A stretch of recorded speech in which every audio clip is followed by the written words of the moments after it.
이 페이지에 있는 요한일서 4장 16절 말씀 우리 한 목소리로 같이 읽어보도록 할까요? 요한일서 4장 16절입니다. 하나님이 우리를 사랑하시는 사랑을 우리가 알고 믿었노니 하나님은 사랑이시라. 사랑 안에 거하는 자는 하나님 안에 거하고 하나님도 그의 안에 거하시느니라. 아멘. 지난주에 이어서 우리가 하나님의 사랑이라는 주제를 가지고 하나님의 말씀 나눠보도록 하겠습니다.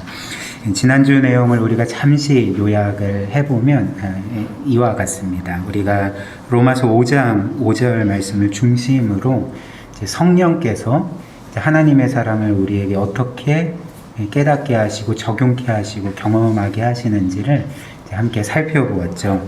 그래서 로마서 5장 5절 말씀이 이렇습니다. 소망이 우리를 부끄럽게 하지 아니함은 우리에게 주신 성령으로 말미암아 하나님의 사랑이 우리 마음에 부은 바 됨이니. 주요한 성령의 사역이 나옵니다. 그것은 바로 그 성령으로 말미암아 이제 우리 마음에 하나님 사랑이 부어지는 것, 충만하게 경험하는 것, 그런 은혜를 주시는 것이 이제 성령이 우리에게 행하시는 주요한 사역이라 말씀을 드렸습니다. 그래서 하나님의 사랑은 특별히 경건한 사람만이 누릴 수 있는 것이 아니죠.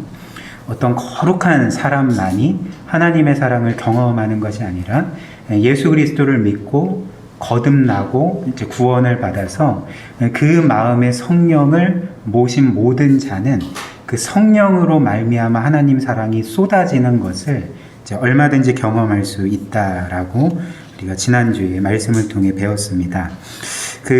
이 이유가 하나 있는데요. 왜냐하면 주님께서 말씀하시기를 이제 성령의 주요한 사역은 그 다른 여러 가지 사역들이 있지만 가장 주된 사역, 궁극적인 사역은 우리에게 그리스도를 보여주시는 일이기 때문에 그랬죠. 그래서 주님이 말씀하신 것처럼 그 보혜사 성령께서 너희에게 오면 그가 내가 너희에게 한 말을 다시금 생각나게 하리라. 그리고 그는 나에 대해서 증언하리라 말씀하시지 않았습니까? 그래서 성령의 주요한 사역은 우리에게 그리스도를 보여주는 것, 그리스도의 말씀과 사역을 우리로 하여금 이해하게 하고 깨닫게 하고 우리의 심령에 적용시켜서 그 그리스도 안에 있는 하나님의 사랑을 우리로 하여금 경험하게 하시는 일을 이제 하신다는 것입니다. 그래서 우리는 그 매일 하나님의 말씀 가운데 그리스도의 말씀 가운데 나아가야 한다는 거죠. 왜냐하면 성령께서 하나님의 사랑을 우리에게 물붓듯 부어주실 때 그냥 우리가 가만히 있으면 하나님의 사랑이 우리에게 쏟아 부어지는 게 아니기 때문에 그렇죠. 분명히 오늘 우리가 함께 살펴볼 말씀과 같이 성령께서 그리스도 안에 있는 하나님의 사랑을 우리 마음에 부어주실 때 그 방편은 하나님의 말씀이죠. 즉 그리스도의 말씀을 다시금 깨닫게 해주시고 그리스도의 사역, 특별히 구원 사역이 기록된 하나님의 말씀을 우리에게 적용시켜 주심으로써 그 사랑을 깨닫게 해주시기 때문에 우리는 끊임없이 하나님 말씀 가운데 그 말씀으로 나아가야 되고 읽어야 되고 들어야 되고 이제 묵상해야 되는 거죠. 그럴 때에 성령께서는 그 말씀을 이제 우리에게 적용시켜 주셔서 이제 그리스도의 사랑을 깨닫게 해주시는 것이죠. 그래서 이런 이유로 사도 바울은 에베소서 3장 말씀에 특별히 14절부터 19절 말씀에 에베소 교회 성도들을 위해서 간절하게 기도하는 내용이 나옵니다. 근데 그 기도의 내용이 무엇이었죠? 그 성도들이 그리스도의 사랑을 더 깊이 알도록, 그래서 그리스도의 사랑을 경험함으로써 하나님의 충만하심을 경험하도록 기도하지 않았습니까? 그래서 그 말씀이 이렇습니다. 이러므로 내가 하늘과 땅에 있는 각 족속에게 이름을 주신 아버지 앞에 무릎을 꿇고 비노니 능히 모든 성도와 함께 지식에 넘치는 그리스도의 사랑을 알고 그 너비와 길이와 높이와 깊이가 어떠함을 깨달아 하나님의 모든 충만한 것으로 너희에게 충만하게 하시기를 구하노라. 이렇게 기도를 했던 것이죠. 특별히 하나님의 모든 충만이라는 것은 헬라어 단어를 보면 그 하나님의 전부를 뜻하는 거죠. 하나님의 꽉 찬 것, 하나님의 충만하신 것, 그러니까 하나님 전부를 가리키는 거죠. 근데 성도인 우리가 하나님의 충만하심을 경험하는 길이 뭐라고 말합니까? 그리스도의 사랑을 깨닫는 것, 그리스도의 사랑을 경험하는 것, 즉 그리스도 안에 있는 하나님의 사랑 자체가 하나님의 전부라는 것이죠. 하나님의 충만하심이라는 것이죠. 그래서 그리스도의 사랑을 아는 것이 결국은 우리로 하여금 하나님의 모든 충만하심을 경험하게 하는 이름을 우리가 깨닫게 되는 거죠. 그리고 마지막으로 이것이 바로 이제 신앙의 부흥, 각 성도의 부흥이고 또 교회의 부흥, 공동체의 부흥으로 이어진다고 말씀을 드렸습니다. 그리고 오늘은 우리가 읽은 요한일서 4장 16절 말씀, 특별히 하나님은 사랑이시라는 이 말씀의 의미를 함께 살펴보려고 하는데요. 그러니까 지난주는 이제 하나님의 사랑이 어떤 것인지, 특별히 성령으로 우리에게 쏟아부어지는 하나님의 사랑에 대해서 살펴봤고요. 오늘은 이제 다른 주제입니다. 하나님의 사랑이라는 주제이지만 이제 하나님이 사랑이시라는 주제를 이제 함께 살펴보도록 하겠습니다. 제가 말씀 한 번 더 읽어드리겠습니다. 하나님이 우리를 사랑하시는 사랑을 우리가 알고 믿었노니 하나님은 사랑이시라. 사랑 안에 거하는 자는 하나님 안에 거하고 하나님도 그의 안에 거하시느니라. 하나님은 사랑이시다라는 이 말은 사실 꼭 성도가 아니더라도 많은 사람들이 알고 있는 기독교를 대표하는 말씀인 것 같습니다. 그래서 고속도로를 지나보면 어떤 회사에서 이제 큰 뭐라고 합니까? 표지판을 이렇게 세워놨는데 거기에 하나님은 사랑이시라 이렇게 써놨더라고요. 제가 제 기억으로는 아마 고려은단이었던 것 같은데, 네. 아무튼 그렇고 예전에 이제 TV로 야구 경기 시청을 하면 잠실 야구장 한쪽 끝에 또 하나님은 사랑이시라 이렇게 표지판이 걸려 있지 않았습니까? 그래서 성도든 성도가 아닌 사람이든 하나님은 사랑이시라는 것을 이제 한 번쯤은 들어봤을 이제 그 정도로 굉장히 유명하고, 특별히 기독교에서 성경에서 가장 중요한 말씀이 바로 이 하나님은 사랑이시다라는 말씀이 될 것 같습니다.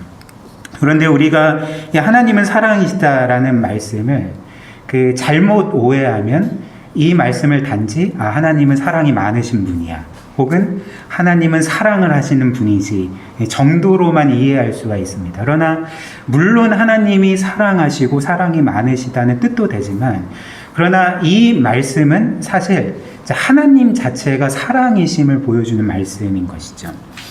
즉 하나님의 사랑의 성품을 말할 뿐만 아니라 하나님의 존재가 어떤 것인지, 그분의 본질이 어떤 것인지를 이제 우리에게 알려주는 말씀이라 할 수가 있는데, 하나님의 성품뿐만 아니라 그분의 존재와 본질이 이제 사랑임을 우리에게 알려주는 말씀이라 할 수가 있는 것입니다. 그래서 이는 역사적으로 하나님의 삼위일체를 보여주는 말씀으로도 이해가 됐거든요. 그 이유는 다음과 같은데요. 우리 하나님은 영원하신 하나님이 아닙니까? 근데 그 하나님이 자신을 가리켜 하나님은 사랑이시다, 나는 사랑이다 라고 이제 말씀을 하셨다면, 그래서 그분의 존재와 본질이 사랑이라고 말씀을 하셨다면, 우리는 이 하나님이 사랑이시라는 말씀을 이렇게 이해할 수가 없습니다. 하나님이 어느 시점 전에는 사랑이 아니시다가 어느 시점에 이르러서 사랑이 되셨다, 이렇게 이해할 수는 없는 거죠. 왜냐하면 이제 하나님은 영원하신 분이고 그 영원하신 분이 사랑이시라면 영원 전부터 그분은 사랑이시라는 것을 우리가 알게 되기 때문에 그렇지 않습니까? 그래서 하나님은 영원 전부터 이제 사랑 자체이셨다는 거죠. 그런데 우리가 곰곰이 생각을 해보면 이제 사랑이라는 것은 사실 사랑의 대상이 필요한 거죠. 그래서 사랑의 대상이 없는 사랑은 사실 그림자와 같습니다. 그러니까 헛것과 같은 거죠. 사랑이 있는데 사랑하는 대상이 없다. 그러면 그거는 사랑이 아니잖아요. 그래서 이 사랑이라는 것, 혹은 어떤 사람이 사랑한다고 할 때 그 사랑의 대상 없이는 사랑할 수 없고, 사랑이 성립할 수 없고, 사랑이 존재할 수가 없는 거죠. 따라서 하나님께서 영원 전부터 사랑이셨다면 그분께는 사랑의 대상이 필요한 거죠. 그런데 생각을 해보면 창세 전에, 영원 전에는 하나님만 계셨잖아요. 그러니까 뭐 이 세상 만물이 창조되기 전이니까 하나님 외에 그 어떤 것도 존재하지 않았기 때문에 사실 하나님은 분명히 영원 전부터 사랑이시라고 하는데 그러면 하나님은 뭘 사랑하셨을까? 하나님의 사랑의 대상이 과연 누구일까? 어떤 것일까? 이런 생각을 하게 되지 않겠습니까? 그렇다면 하나님은 누구를 사랑하셨을까요? 그러니까 성경의 답은 하나님은 자신을 사랑하셨죠. 근데 하나님이 자신을 사랑하셨다는 것은 한 분이지만 세 위격으로 계시기 때문에 하나님은 그 삼위가 서로를 영원히 무한히 완벽하게 사랑하시고 기뻐하시고 누리셨다는 것을 우리가 성경을 통하여서 보게 되는 것이죠. 그래서 성경의 몇몇 구절들이 여기에 대한 증거가 됩니다. 먼저 잠언 8장 30절 말씀 보면 이렇게 말씀합니다. 내가, 여기서 나는 이제 인격화된 지혜인 그리스도를 가리키는 거죠. 성자 하나님을 가리키는 거죠. 내가 그 곁에, 즉 성부 곁에 있어서 창조자가 되어 날마다 그 성부의 기뻐하신 바가 되었으며 항상 그 앞에서 즐거워하였으며. 물론 사랑에 대한 단어가 없지만 그러나 그분을 기뻐하고 즐거워하셨다는 것 자체가 성부와 성자가 서로를 사랑하셨다는 의미를 보여주지 않겠습니까? 그리고 더 이제 분명한 말씀은 요한복음 17장 24절, 즉 주님께서 십자가 죽음을 앞두고 성부께 기도할 때 그 내용이 우리에게 이 증거를 보여주는데요. 이렇습니다. 아버지여 내게 주신 자도 나 있는 곳에 나와 함께 있어 아버지께서 창세 전부터 나를 사랑하심으로 내게 주신 나의 영광을 그들로 보게 하시기를 원하옵나이다. 그러니까 주님께서 기도 가운데 아버지는 창세 전부터 영원 전부터 저를 사랑해 주시지 않았습니까? 저를 이렇게 사랑해 주셨기 때문에 내게 주신 나의 영광을 그들로 보게 해 주옵소서라고 기도를 하셨던 것이죠. 그래서 이처럼 성경의 증거처럼 하나님이 사랑이시라는 것은 그분이 영원토록 사랑하고 기뻐하고 즐거워하는 대상이 있었는데 그는 바로 삼위 하나님, 성부, 성자, 성령께서 영원 전부터 서로를 사랑하시고 이제 기뻐하셨기 때문에 하나님의 존재 자체가 사랑이 되는 거죠. 그리고 이것은 삼위일체를 보여주는 분명한 증거가 된다는 것입니다. 네, 그래서 일단 이렇게 하나님이 사랑이시라는 것에서 우리가 삼위 하나님의 그 영원한 서로 간의 사랑을 살펴볼 수 있고, 두 번째로 이렇게 하나님께서 영원 전부터 삼위가 서로를 사랑하시고 이제 기뻐하셨다는 것은 이제 우리에게 적용점을 주는데 그것이 무엇이냐면 이제 하나님만이 우리를 진정으로 사랑하시고 인격적인 교제를 가지시고 기뻐하실 수 있는 유일한 신임을 우리에게 알려주는 사실이라 할 수가 있는 거죠. 그래서 제가 마가복음 1장 설교할 때 특별히 삼위일체에 관련해서 설교할 때 한번 언급한 적이 있는데요. 그러니까 예를 들면 만약 어떤 신적인 존재가 우리 하나님께서, 이건 이제 우리 하나님의 모습이 아니에요. 근데 가정하면 만약 어떤 신적인 존재가 영원 전부터 존재하는 신인데, 영원한 신인데 이제 그 신이 영원 전부터 홀로 외로이 있었다면 어땠겠습니까? 그래서 홀로 외로이 그 영원의 정말 끝도 알 수 없는 기간 동안 그렇게 존재했다면, 그래서 그 신이 결국에는 영원토록 자기밖에 몰랐고, 그리고 또 어떤 인격적인 관계도 맺은 일이 없고, 그리고 영원토록 누군가를 사랑하고 기뻐한 일이 없다면, 우리는 과연 이러한 신을 원할 수가 있겠습니까? 그러니까 사랑할 수도 없고, 인격적인 관계도 맺어본 적이 없고, 기쁨을 줄 수 없는 그런 신을 과연 우리가 원하겠습니까? 그렇지 않죠.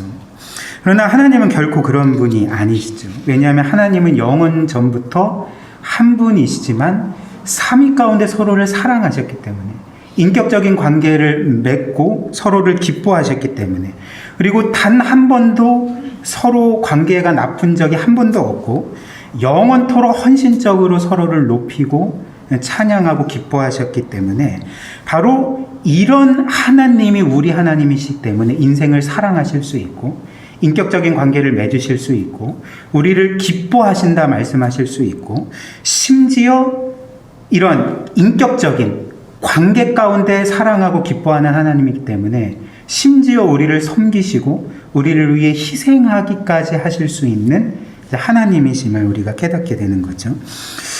물론 하나님은 무한하신 분이십니다. 초월자이신 것이죠. 그래서 유한한 피조물인 우리는 사실 하나님께 범접할 수 없는 그런 그 높고 높은 곳에 있는 분이 하나님이지 않습니까? 이제 그럼에도 하나님의 본질이 사랑이시기 때문에 하나님의 본질 자체가 이런 인격적인 관계이기 때문에 우리와 관계를 맺으시고 우리를 사랑하시고 기뻐하실 수 있고 우리를 섬기실 수 있고 우리로 하여금 그 사랑 안에서 기뻐할 수 있게 만드실 수 있는 분이 바로 성경의 삼위일체 하나님임을 우리가 다시 한번 깨닫게 되는 것 같습니다. 자, 그러면 이제 그 다음으로 이렇게 하나님은 사랑이시다라는 이제 말씀의 의미를 어느 정도 이제 알았는데, 그러나 우리가 좀 기억해야 될 것은 무엇이냐면, 이 하나님은 사랑이시다라는 것은 놀라운 의미를 가진 하나님에 대한 진리이지만, 그러나 이 진술 자체가 하나님의 전부를 우리에게 알려주지는 않는다는 거죠. 즉, 하나님은 사랑이시다라는 이 한 문장의 진리에 대한 말씀이 하나님 전부를 우리에게 설명해 주거나 알게 하거나 깨닫게 하지는 않는다는 것입니다. 왜냐하면 성경에 기록된 각각의 하나님에 대한 진리는 성경 전체에 있는 모든 하나님에 대한 진리와 조화 가운데 그것들과의 관계 안에서 이해해야 되기 때문에 그런 것이죠. 그래서 성경은 하나님은 사랑이시다라고 말하는 동시에 제임스 패커가 하는 말입니다. 제가 읽어드리겠습니다. 그 하나님을 세상을 만드셨고 홍수로 세상을 심판하셨으며 아브라함을 부르사 나라를 이루게 하셨고 정복과 사로잡힘과 포로 생활을 통해 자기 백성을 연단하셨으며 세상을 구원하기 위해 아들을 보내셨고 믿지 않는 이스라엘을 내버리시고 요한이 이글 요한일서를 쓰기 직전에 예루살렘을 멸망시키셨으며 언젠가 의로 세상을 심판하실 분으로 말한다. 즉 하나님은 사랑이시다라고 우리가 고백하면서 이거는 하나님의 그 전부를 우리에게 알려주는 진리의 말씀일 거야 라고 말할 수 없을 정도로 성경은 하나님에 대한 수많은 진리들을 우리에게 알려주기 때문에 이 하나님은 사랑이시다라는 진리의 말씀은 다른 하나님에 대한 진리의 말씀과 함께 이해해야 하나님은 사랑이시다라는 것이 진짜 무슨 의미인지를 더 정확하게 알 수 있다는 것이죠. 그러나 불행하게도 안타깝게도 이제 역사상 많은 사람들이 이 하나님은 사랑이시다라는 말씀을 이제 오해했던 거죠. 잘못 해석을 했던 거죠. 그래서 우리가 지난주에 살펴본 것처럼 하나님은 사랑이시니까 하나님은 세상을 혹은 죄인인 우리들을 심판할 리가 없어. 혹은 심판주 하나님은 진짜 하나님이 아니고 성경에 기록된 심판하시는 하나님은 다 가짜야. 우리는 그 성경을 믿을 수가 없어. 그리고 하나님은 사랑이시기 때문에 우리가 원하고 바라는 것들은 다 들어주셔야 돼. 하나님은 우리의 행복을 위해 존재하셔. 그러니까 이런 식으로 오해하고 성경의 메시지를 하나님의 그 진리의 말씀을 왜곡했던 것이죠. 그러나 성경에 따르면 결코 그렇지 않습니다.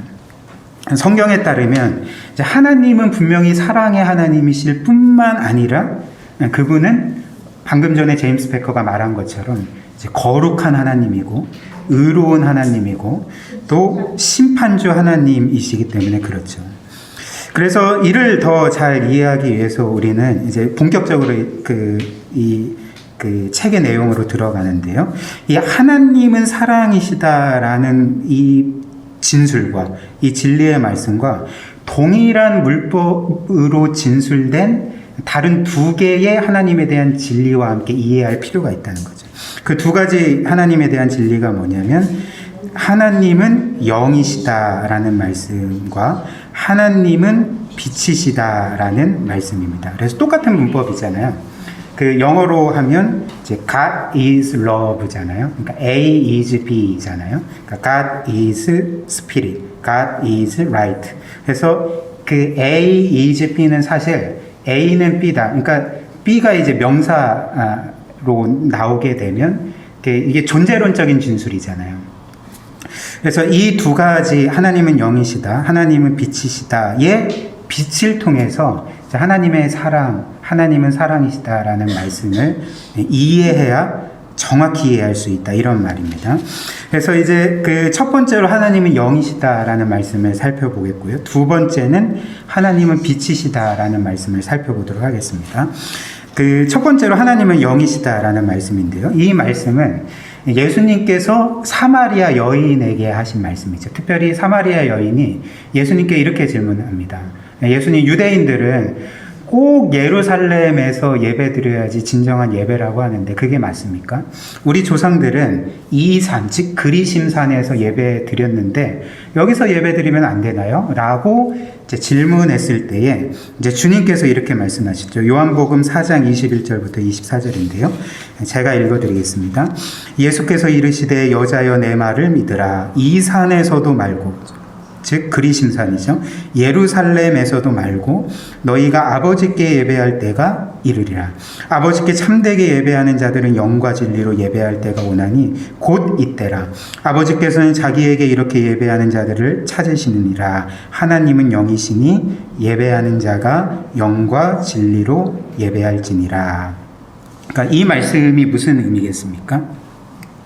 지금 여인의 질문처럼 그가 유대인이든지 사마리아인이든지 이 양편에서 생각하는 바는 무엇이었냐면 하나님이 한 곳에 계속 머무신다고 생각을 했던 것이죠. 그래서 유대인들은 하나님이 예루살렘에 계시기 때문에, 머무시기 때문에 꼭 거기서 예배를 드려야 한다라고 말씀을 이해했던 것이고, 그러나 사마리아인들은 이제 그리심산에서 예배를 드렸는데 아마 거기에도 하나님이 임하실 거라 생각해서 그렇게 예배를 드렸던 거겠죠. 그러나 주님의 말씀은 예루살렘도 아니고 그 산에도 하나님이 계속 한정되어 계시는 것이 아니다. 하나님은 영이시고 하나님은 모든 공간을 초월하시는 분이고 모든 곳에 계시는 분이기 때문에 이곳에서도 아니고 저곳에서도 아니고 꼭 이곳에서 저곳에서 예배 드려야 되는 것이 아니라 이제 이런 때가 온다. 즉 하나님은 영이시니 예배하는 자가 영과 진리로 예배하는 때가 온다. 이런 말씀을 해주신 것이었습니다. 그래서 제임스 패커가 이렇게 설명을 하는데요. 제가 읽어드리겠습니다. 주님은 이 말씀을 하시면서 사마리아 여인이 가지고 있던 개념, 곧 제대로 예배를 드릴 수 있는 장소는 오직 한 군데밖에 없으리라는, 마치 하나님이 지역적으로 제한을 받기라도 하듯이 이런 개념이 잘못된 것임을 깨우쳐주고자 하셨다. 영은 육과 대조를 이룬다. 그리스도의 말씀의 요지는 우리는 육이기 때문에 한 번에 한 군데밖에 있지 못하지만 하나님은 영이시기 때문에 그와 같은 제한을 받지 않으신다는 것이다. 따라서 참된 예배의 조건은 우리가 직접 예루살렘이나 사마리아나 다른 어떤 장소에 가야 하는 것이 아니라 우리의 마음이 하나님의 계시를 받아들이고 그것에 반응하는 것이다. 하나님은 영이시니 예배하는 자가 영과 진리로 예배할지니라. 그래서 예배에서 중요한 것이 무엇입니까? 그러니까 장소가 아닌 거죠. 물론 우리가 주일마다 혹은 수요일마다 이 자리에 나와서 하나님께 예배드리지만 그 이유는 하나님이 꼭 여기에만 임하시기 때문에 예배드리는 건 아니잖아요. 그러니까 공동체로서 하나님을 예배하는 의미에서 여기에서 모여서 예배하는 것일 뿐이지 하나님이 꼭 여기에만 계신다 이런 의미에서 이곳으로 오는 게 아니죠. 예배에서 중요한 것은 무엇입니까? 장소도 아니고 어떤 특정한 위치나 공간이 아니라 하나님의 말씀인 것이죠. 그러니까 하나님의 말씀과 그리고 성령이 예배에서 가장 중요한 것입니다. 특별히 영과 진리에서 이 진리는 이제 하나님의 말씀이고, 이제 영을 어떤 신학자들은 성령이다라고 해석하기도 하고, 어떤 신학자들은 아니다, 우리의 영이다라고 해석하기도 하는데 상관없습니다. 성령으로 해석해도 되고, 우리의 영으로 해석해도 되고, 이제 별반 차이가 없습니다. 왜냐하면 우리는 하나님의 말씀을 중심으로 우리의 영으로 예배할 때 성령이 함께 우리 예배 가운데 함께 하시기 때문에 그렇죠. 그렇기 때문에 예배에서 중요한 것은 하나님의 말씀인 것이죠. 성령의 그 말씀 가운데 역사하시는 그 사역이라는 것이죠. 그래서 이제 본격적으로 하나님은 영이시다라는 의미를 살펴볼 텐데요. 그 제임스 베커가 설명한 것처럼 이 하나님은 영이시다라고 할 때 이 의미, 1차적인 의미는 이제 하나님께는 우리가 가진 것처럼 몸이나 보이는 형태가 없다는 것을 의미하는 것이죠. 그래서 하나님은 우리처럼 이런 몸 혹은 어떤 형태가 없기 때문에 1차적으로 그분은 보이는 분이 아닌 것이죠. 그러니까 하나님을 볼 수 있는 자가 아무도 없는 것이죠. 그래서 그 예전에 보면 뭐 지금도 그렇겠지만 뭐 저도 그런 적이 있긴 하지만 하나님을 보여주십시오 이렇게 기도할 때가 있었잖아요. 뭔가 좀 진짜 하나님을 볼 수 있는 것 같이. 그리고 하나님을 봤다라고 말하는 사람들도 있잖아요. 이게 다 아닙니다. 하나님은 영이시기 때문에 볼 수 있는 분이 아니죠. 물론 하나님이 영광을 가시적으로 보여주실 수 있지만 이제 그분의 존재 자체는 그 누구도 볼 수 없는 것이죠. 그리고 이제 이 두 번째 의미는 무엇이냐? 하나님이 영이시라는 것은 이렇게 몸이 없고 보이는 형체가 없기 때문에 그분은 공간의 제약을 받지 않으신다는 것이죠. 그러니까 공간을 초월하시고 그리고 모든 공간을 초월하실 뿐만 아니라 그 모든 공간 안에 임하실 수 있는 분이 되는 것이죠. 이것을 그 이제 하나님의 속성으로 편재하심이라고 말하지 않습니까? 그래서 그 이를 잘 보여주는 성경이 시편 139편 7절부터 10절 말씀인데요. 우리 함께 읽어볼까요? 내가 주의 영을 떠나 어디로 가며 주의 앞에서 어디로 피하리까? 내가 하늘에 올라갈지라도 거기 계시며 수월에 내 자리를 펼지라도 거기 계시나이다. 내가 새벽 날개를 치며 바다 끝에 가서 거주할지라도 거기서도 주의 손이 나를 인도하시며 주의 오른손이 나를 붙드시리이다. 그래서 그 다윗이 고백하는 것처럼 내가 주의 영을 떠나 어디로 가겠습니까? 어디로 피하겠습니까? 내가 하늘에 가도 거기 계시고 수올, 지옥에 가도 음부에 떨어져도 거기 계시고 내가 빛의 속도로 바다 끝에 가도 거기 계십니다. 주의 손이 늘 나와 함께 하시고 나를 인도하시고 주의 오른손이 나를 붙드십니다. 지키십니다. 이렇게 고백하지 않았습니까? 어디에나 계시는 하나님 그리고 어디에서나 우리와 함께 하시는 임마누엘 하나님을 노래했던 찬양인 것이죠. 그러면 이제 이런 말씀을 듣고 이런 설명을 듣고 우리가 이런 생각을 할 수가 있지 않겠습니까? 하나님은 영이시고 그 영은 그 공간을 초월하면 우리 안에도 영이 있지 않는가? 그러면 우리의 영혼도 공간을 초월하는가? 그러니까 이런 생각을 할 수가 있잖아요. 그런데 우리의 영혼이 공간을 초월합니까? 네, 그렇지 않죠. 우리의 영혼은 우리의 몸 안에 있고 몸 안에 제한을 받는 것이죠.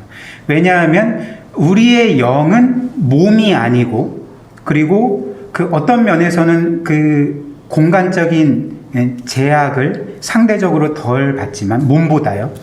그럼에도 불구하고 우리의 영은 유한한 영이기 때문에 공간의 제약을 받는다는 것이죠. 그래서 제가 이 강대상에 있으면 동시에 저는 우리 예배당 뒤쪽에 있을 수가 없는 거죠. 그러니까 한 번에 두 가지 장소에 우리의 영이 함께 위치해 있을 수가 없다는 것입니다.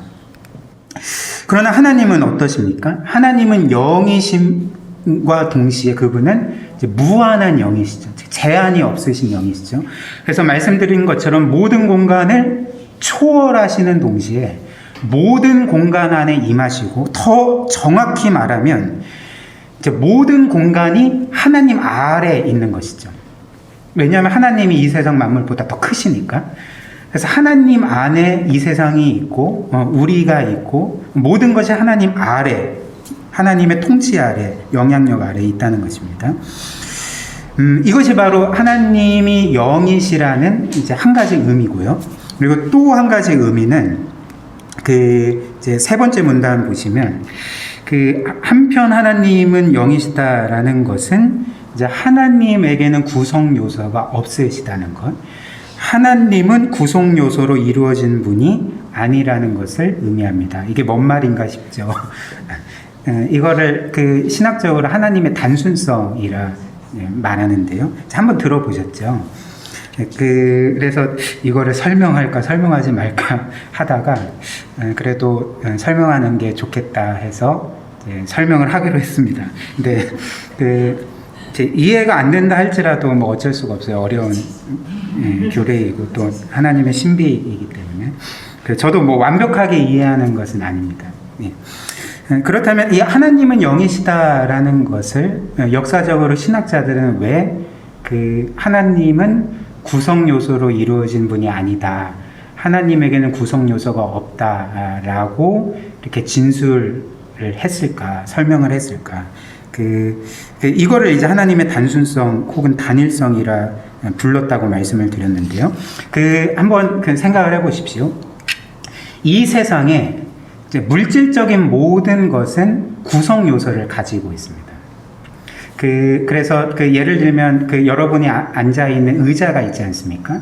그럼 의자의 구성 요소가 뭐가 있죠? 등받이가 있고 4개의 다리가 있고 또 뭐 여기 받침이 있고 시트가 있고 여러 개의 구성 요소로 구성되어서 하나의 의자를 구성하고 있는 거잖아요.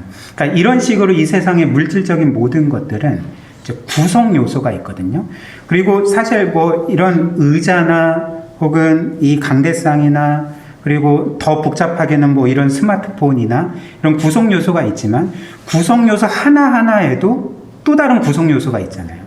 그리고 그 구성 요소 하나하나에도 또 다른 구성 요소가 있고 이렇게 계속 쪼개다 보면 뭐 원자가 나오고 뭐 중성자가 나오고 뭐 이렇게 계속 나가게 되잖아요. 그러니까 이 세상 모든 것들이 다 이렇게 구성 요소로 이루어져 있다는 거죠. 우리의 몸조차도요. 그런데 이 구성 요소를 가진다는 것의 의미는, 함축된 의미는 이렇게 각 구성 요소가 서로를 지탱하고 보완하고 서로를 의지한다는 것이죠. 그러니까 의자를 예로 들면 제가 의자의 구성 요소를 뒷받침, 시트, 그리고 4개의 다리로 말씀드리지 않았습니까? 근데 이 모든 구성 요소가 서로를 지금 지탱하고 있는 거잖아요.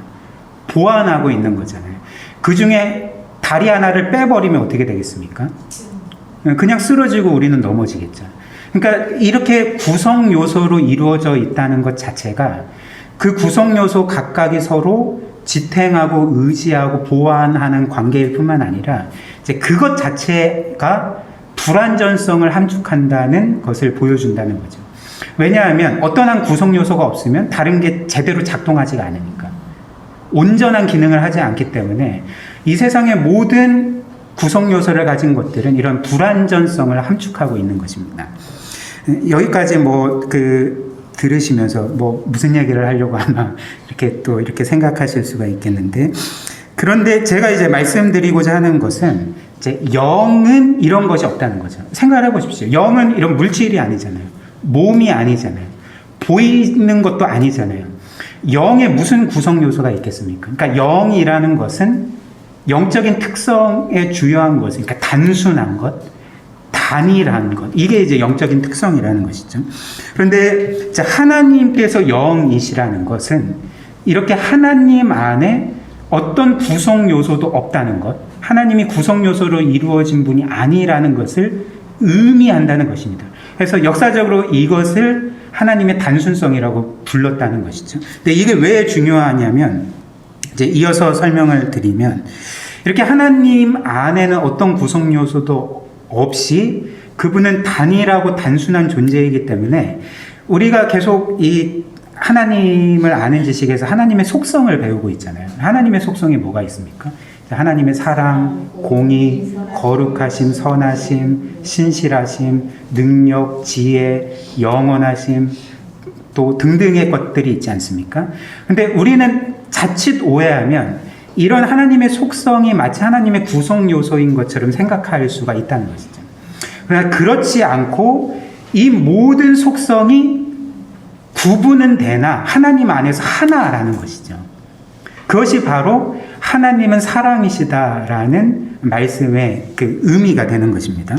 그래서 이런 의미에서 하나님의 모든 속성은 각각이 구별되지만 하나님 안에 구성 요소로 존재하지 않고 하나님 안에 다 하나이기 때문에 하나이기 때문에 이런 의미에서 하나님은 사랑이신 동시에 거룩함이시고, 거룩함이신 동시에 의로움이시고, 의로움이신 동시에 선함 자체이고, 그리고 더 나아가 그분의 사랑은 단지 사랑이 아닌 거룩한 사랑, 의로운 사랑, 지혜롭고 능력 있는 사랑, 영원한 사랑, 신실한 사랑, 그러니까 이런 식으로 하나님의 속성을 이해해야 된다는 것이죠.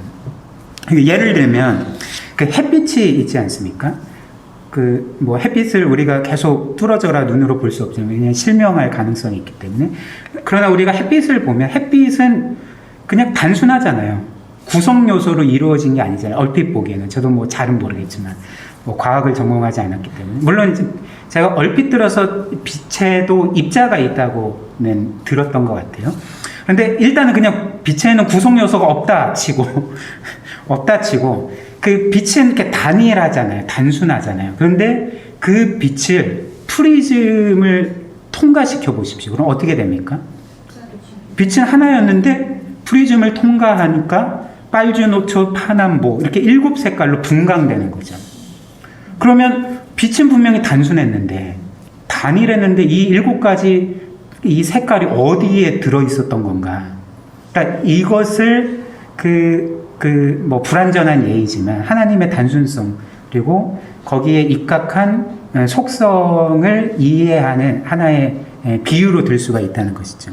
그러니까 이런 식으로 하나님의 한 속성도 하나님의 한 성품도 원래는 하나지만 하나님 안에서 하나지만 하나님은 사랑이신 것처럼 하나이지만 이 세상과 우리 가운데 하나님께서 섭리하시고 각각의 사람과 그 환경 가운데 자신의 성품을 적용하실 때에 어떨 때는 그분의 사랑으로 나타나고 어떨 때는 그분의 거룩함으로 나타나고 어떨 때는 그분의 의로움으로 나타나고 그리고 어떨 때는 그분의 신실하심으로 나타나고 이제 이런 식으로 하나의 단순한 하나님의 속성이 뭐 여러 정말 다채로운 하나님의 성품으로 분간돼서 우리에게 경험되게 된다는 것입니다. 그래서 이제 결론적으로 제가 뭘 말씀드리고자 하냐면 하나님의 사랑은 하나님의 다른 속성과 결코 분리될 수가 없다는 것이죠.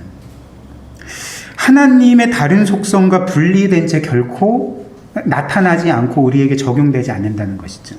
즉 성경에 따르면 하나님은 사랑의 하나님이시자 그분은 거룩하고 의로운 하나님이고 또 신실하고 전능하고 전지하신 하나님이기 때문에 하나님의 사랑도 이렇게 나타난다는 것이죠.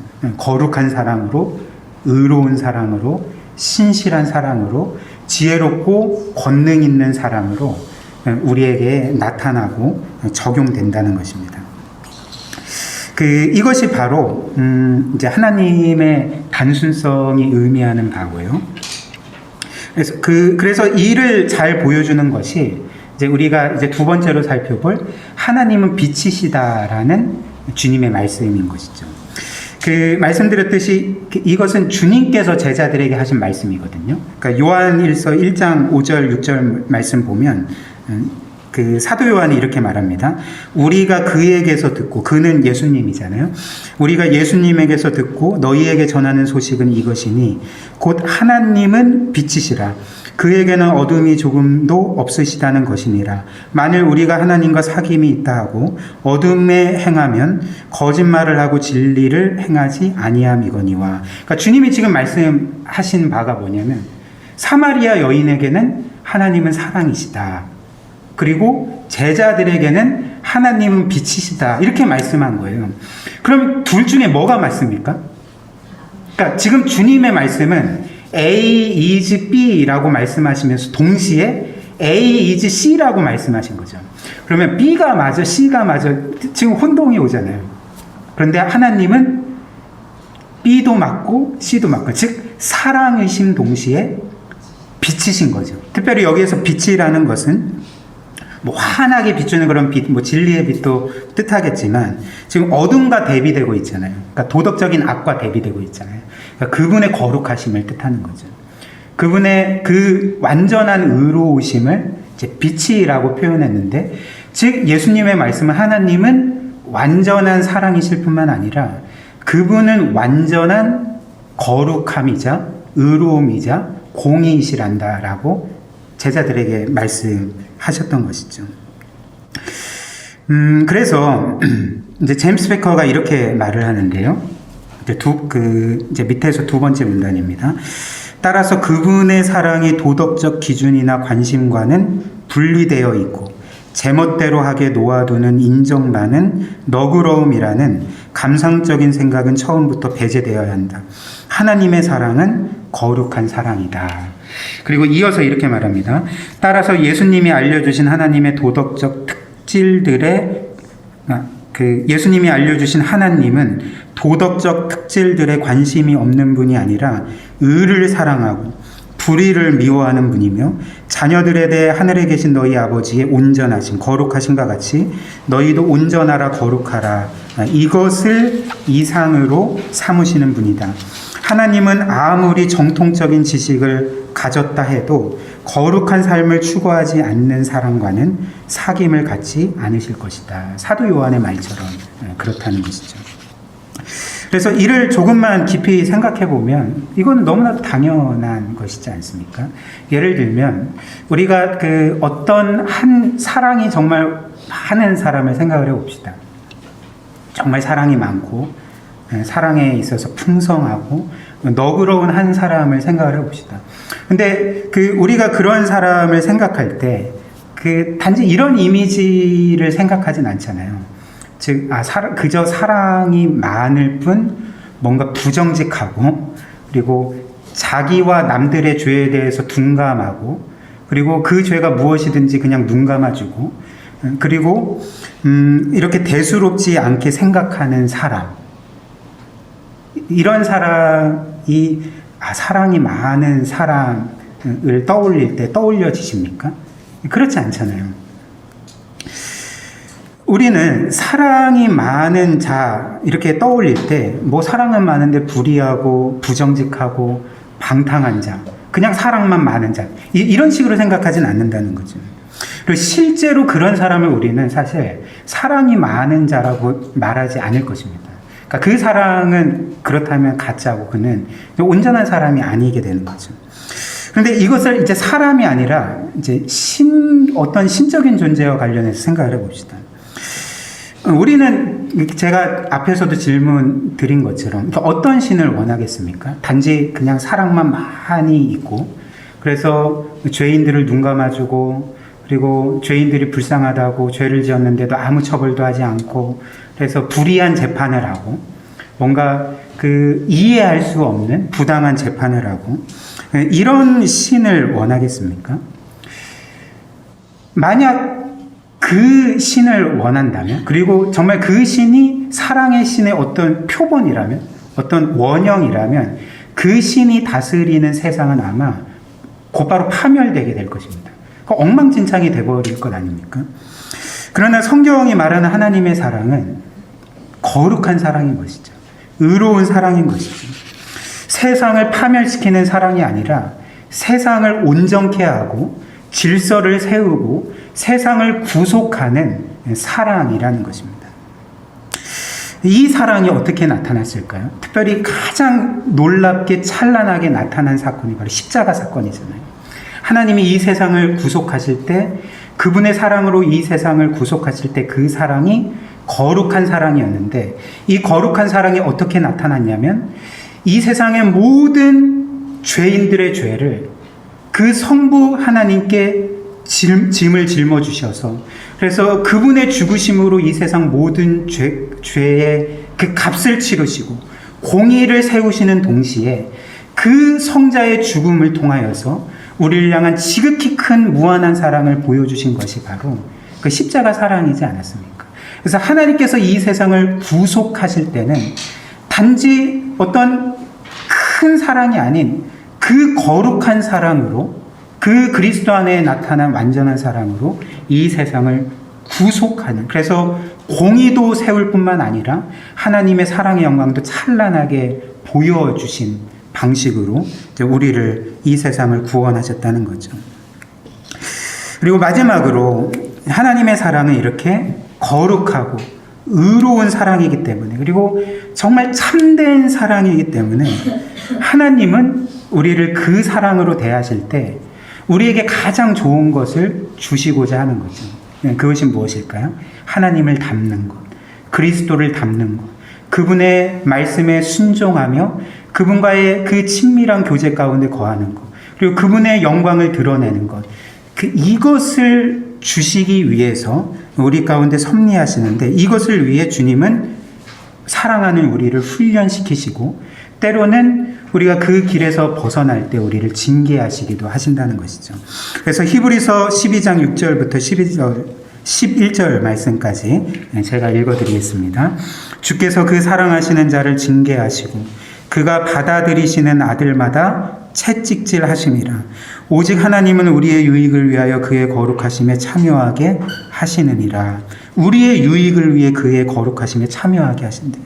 그리고 후에 그 징계로 말미암아 연단받은 자들은 의와 평강의 열매를 맺느니라. 사랑하는 우리 성도 여러분, 하나님의 사랑은 우리가 생각하는 것처럼 피상적이지 않습니다. 그냥 마냥 우리에게 뭔가 우리의 기분을 좋게 만들어주시고 우리가 원하고 바라는 것들을 들어주시는 정도의 사랑이 아닌 것이죠.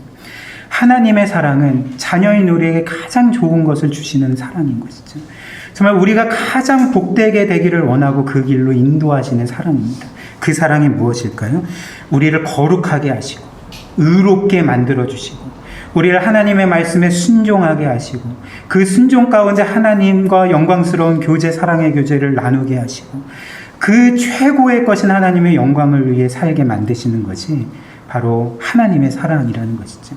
그래서 하나님이 이처럼 우리를 사랑하시기 때문에 이를 위해 자신의 독생자 예수 그리스도 아낌없이 우리를 위해 내어주셨기 때문에 하나님은 반드시 이 목적을 우리의 삶 가운데 이루실 것이고, 그래서 늘 우리를 훈련하시고 때로는 연단하시고 징계하시지만 우리를 가장 선하게 인도하신다는 것입니다. 이것이 바로 하나님의 사랑인 것이죠. 그래서 이 사랑을 늘 신뢰하고 이 사랑을 늘 의지하며 정말 하나님의 인도하심을 따라 가장 복된 삶 살아가는 우리 모두가 되었으면 좋겠습니다. 네, 이 시간 우리 함께 말씀 기억하면서 기도하는 시간 갖도록 하겠습니다.